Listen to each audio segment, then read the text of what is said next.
আজকে দেখাবো কোনো প্রকার ফ্যাব্রিক ছাড়াই কিভাবে আমাদের বেস্ট কোয়ালিটি ওল্ড মানি পোলোগুলো তৈরি করে থাকি। সো এখানে যে মেশিনটা আপনি দেখতে পাচ্ছেন এটা হচ্ছে একটা জ্যাকার্ড মেশিন। এখানে যে সুতাটা দেখতে পাচ্ছেন এটা সম্পূর্ণ এই সুতা থেকে আমাদের ওল্ড মানি পোলোগুলো তৈরি হয়ে থাকে। এখানে যে পেন ড্রাইভের যে পোর্টটা দেখতে পারতেছেন এখানে আমাদের কোড ইনসার্ট করতে হয়। এটা হচ্ছে কন্ট্রোল প্যানেল। এই কন্ট্রোল প্যানেল দিয়ে আমাদের এই টোটাল মেশিনটা কন্ট্রোল করা হয়। সো আমরা আমাদের যে ডিজাইনগুলো লাগে সেগুলো হচ্ছে আমরা পেন ড্রাইভে ভরে ওইখানে দিয়ে দিই।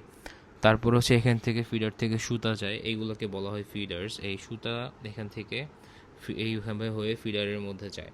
দেন এখান থেকে এটা নিটিং প্রসেসটা শুরু হয়। এই যে মেশিনটা নড়তেছে, it's doing the knitting actually. So যখন নিট করে করে করে করে আপনার একটা বডি তৈরি হয়, the body looks like this. And এই বডিটা আয়রন অ্যান্ড ওয়াশের পরে আরও অনেক সুন্দর হয়। দেন এখান থেকে আমরা এই কোডিং করে করে এই ডিজাইনগুলো উৎপন্ন করে দেওয়া হয়। সো এক একটা ডিজাইনের জন্য আমাদের পেন ড্রাইভটা এক একভাবে কোড করে তারপর মেশিন ইনসার্ট করলে দেন আমাদের এরকম বিভিন্ন ডিজাইনের ওল্ড মানির একটা বডি তৈরি হয়। এটা ইটস জাস্ট আ বডি।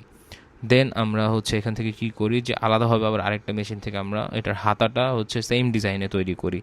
দেন এখান থেকে নিটিং করে করে করে করে যে আমরা হচ্ছে এরকম কিছু ডিজাইনস, এক্সক্লুসিভ ডিজাইনস বা এই যে ফ্যাব্রিকটা পাই, এই ফ্যাব্রিকগুলো হচ্ছে 80% ভিসকোস অ্যান্ড 20% নাইলন অথবা পলিস্টারের তৈরি।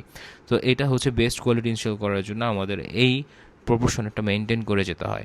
তো এই প্রপোর্শনটা মেনটেন করার জন্য এই যে এত বড় একটা ফ্যাক্টরির যে প্রসেসটা চলতেছে, এই প্রসেসটা ভেরি টাফ অ্যান্ড ভেরি মেনটেনেন্সের মধ্যে, মানে খুব ভালো মেনটেন্সের মধ্যে না থাকলে আসলে আমাদের প্রোডাকশনগুলো খারাপ হয়। তো এত কোয়ালিটি এনশিওর করতে যেয়ে এবং এতভাবে এত কিছু মেনটেন করতে যেয়ে আমাদের আসলে কস্টিংটা একটু বেশি পড়ে যাওয়াটা স্বাভাবিক। সো অনেকেই আমাদেরকে জিজ্ঞাসা করে যে ভাই, অন্যান্য ওল্ড মানি পোলো এত কমে বিক্রি করতেছে, কিভাবে কী করতেছে, সেটার একটা ডিফারেন্ট ভিডিও আপনাদেরকে দিব। বাট আমরা যেভাবে করতেছি, this is the best and qualityful way possible. তো আমাদের ফাইনাল আউটপুটটা কেমন আসলো চলেন সেটা দেখি।